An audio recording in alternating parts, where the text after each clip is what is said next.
दोस्तों, महापुरुषों का जीवन अलौकिक घटनाओं से भरा होता है। यहाँ अपने बचपन की एक ऐसी ही घटना का जिक्र योगानंद परमहंस कर रहे हैं। मेरी माँ की सबसे बड़ी इच्छा मेरे बड़े भाई के विवाह की थी। बड़े भाई अनंत की सगाई के समय मैं लगभग 11 वर्ष का था।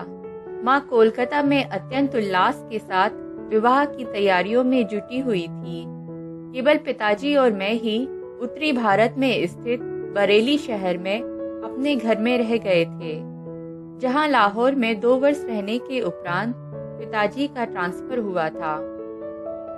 इसके पूर्व में अपनी 2 बड़ी बहनों रमा और उमा के विवाहों का ठाट-बाट देख चुका था, किंतु घर में सबसे बड़ा पुत्र होने के नाते अनंत के विवाह की तैयारियां और भी बड़े स्तर पर हो रही थीं।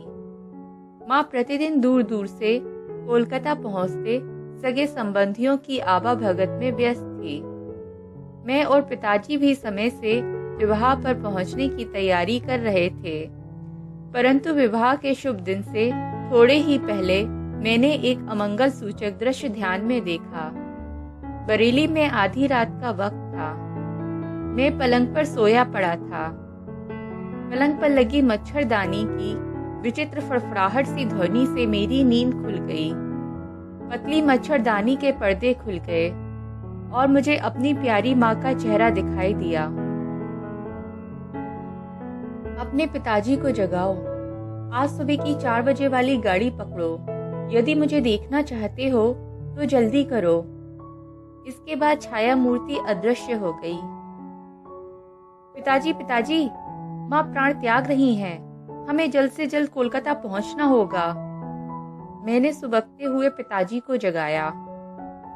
बेटा, तुमने बस एक बुरा सपना देखा है। तुम्हारी माँ ठीक है। पिताजी मुझे सांत्वना देते हुए बोले, यदि आप तुरंत नहीं चले तो अपने आप को कभी क्षमा नहीं कर पाएंगे, ना ही मैं आपको कभी क्षमा करूंगा। तीव्र व्यथा से मेरा सुर आक्रांत हो उठा। पिताजी को मेरी परेशानी का एक ही हल नजर आया और हम कोलकाता जाने वाली ट्रेन में सवार हो गए। हम कोलकाता में घर पहुंचे तो हमें मृत्यु के अचेतन करने वाले रहस्य का सामना करना पड़ा। परम प्रिय माँ के श्राद्ध कर्म के बाद शीघ्र ही पिताजी और मैं बरेली लौट आए। माँ के गुजर जाने के 14 महीने बाद मुझे ज्ञात हुआ कि वह मेरे लिए एक महत्वपूर्ण संदेश छोड़ गई थी। उनके अंतिम समय अनंत भैया उनके पास थे। उन्होंने माँ के संदेश को लिख लिया था। माँ ने वह संदेश 1 साल बाद मुझे देने का निर्देश दिया था। एक संध्या भाई ने मुझे एक छोटी सी डिबिया दी और माँ का संदेश सुनाया। माँ ने कहा था, मेरे प्रिय पुत्र मुकुंद, अब समय आ गया है जब मुझे तुम्हारे जन्म के पश्चात घटी अलौकिक घटनाओं से तुम्हें अवगत करा देना चाहिए। जब तुम मेरी गोद में एक नन्हे से शिशु मात्र थे, तभी मुझे तुम्हारे निहित मार्ग का पता चल गया था। मैं तुम्हें बनारस अपने गुरु लाहिड़ी महाशय के घर ले गई थी। लाहिड़ी महाशय ने तुम्हें अपनी गोद में लिया और आध्यात्मिक दीक्षा के रूप में तुम्हारे ललाट पर अपना हाथ रखा।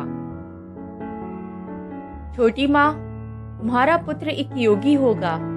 एक आध्यात्मिक इंजन बनकर वह अनेक आत्माओं को ईश्वर के साम्राज्य में ले जाएगा। यह सुनकर मेरा हृदय आनंद से नाच उठा। मेरे पुत्र, मैं समझ गई थी कि तुम्हारा मार्ग सांसारिक महत्वाकांक्षाओं से दूर है। मेरे जीवन की एक अद्वितीय घटना ने तो इस पर अमरता की मोहर लगा दी। वही घटना आज मुझे मृत्युशैया से यह संदेश तुम्हें देने के लिए विवश कर रही है। ये घटना पंजाब में एक साधु के दर्शन की है। जब हमारा परिवार लाहौर में रहता था, तब एक दिन प्रातःकाल नौकर मेरे कमरे में आया और बोला, मालकिन, एक अजीब सा साधु द्वार पर आया है। कहता है कि उसे मुकुंद की माँ से मिलना है। मैं साधु से मिलने बाहर गई। उनके चरणों में प्रणाम करते समय मैं समझ गई कि मेरे सामने कोई सच्चा सिद्ध पुरुष खड़ा है। साधु ने कहा, माता, महान गुरुजन ने मुझे यह बताने के लिए भेजा है कि इस पृथ्वी पर तुम्हारा वास अब अधिक दिन नहीं रहेगा। तुम्हारी अगली बीमारी तुम्हारे लिए अंतिम सिद्ध होगी। तुम्हें अपने पास अमानत के रूप में रखने के लिए चांदी का एक ताबीज दिया जाएगा। वह ताबीज आज मैं तुम्हें नहीं दूंगा। कल जब तुम ध्यान कर रही होगी तो ताबीज तुम्हारे हाथों में मूर्त रूप धारण कर लेगा। जब तुम्हारी मृत्यु की घड़ी नजदीक आ जाए, अनंत से कहना कि तुम्हारी मृत्यु के 1 साल बाद यह ताबीज मुकुंद को दे दे। उस ताबीज के मर्म को मुकुंद समझ लेगा। जब वह ताबीज कुछ वर्षों तक मुकुंद के पास रह चुका होगा, एक दिन अपने आप गायब हो जाएगा। वह जहां से आया है वहीं चला जाएगा। यह कहकर साधु महाराज भी वहीं प्रस्थान कर गए जहां से वो आए थे।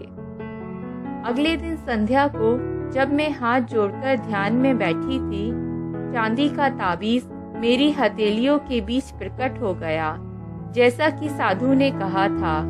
अब उस ताबीज को मैं अनंत के पास छोड़े जा रही हूँ। मेरे बच्चे, अब दूसरे लोक में मुलाकात होगी। ताबीज मेरे हाथ में आते ही ज्ञान का उज्जवल प्रकाश मुझ पर छा गया। अनेक सुप्त स्मृतियां जागृत हो उठी। ताबीज गोल और प्राचीन सा लगता था। उस पर संस्कृत के अक्षर खुदे हुए थे। मैं समझ गया कि इसे मेरे पूर्व जन्म के गुरुओं ने भेजा है। यह ताबीज इस जन्म के जीवन पथ पर मेरा मार्गदर्शन करेगा।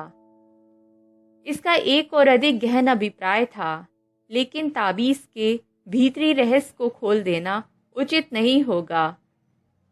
मैं उस ताबीज को बहुत संभाल कर रखता था।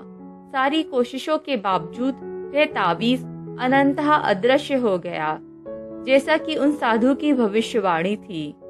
हिमालय जाने के स्वप्न देखने वाला यह बालक ताबीज के पंखों पर सवार होकर प्रतिदिन दूर दूर तक यात्रा कर लेता था। दोस्तों, अगर आपको यह वीडियो पसंद आया हो तो प्लीज मेरे चैनल दी हिमालयन योगिनी को सब्सक्राइब करें। धन्यवाद।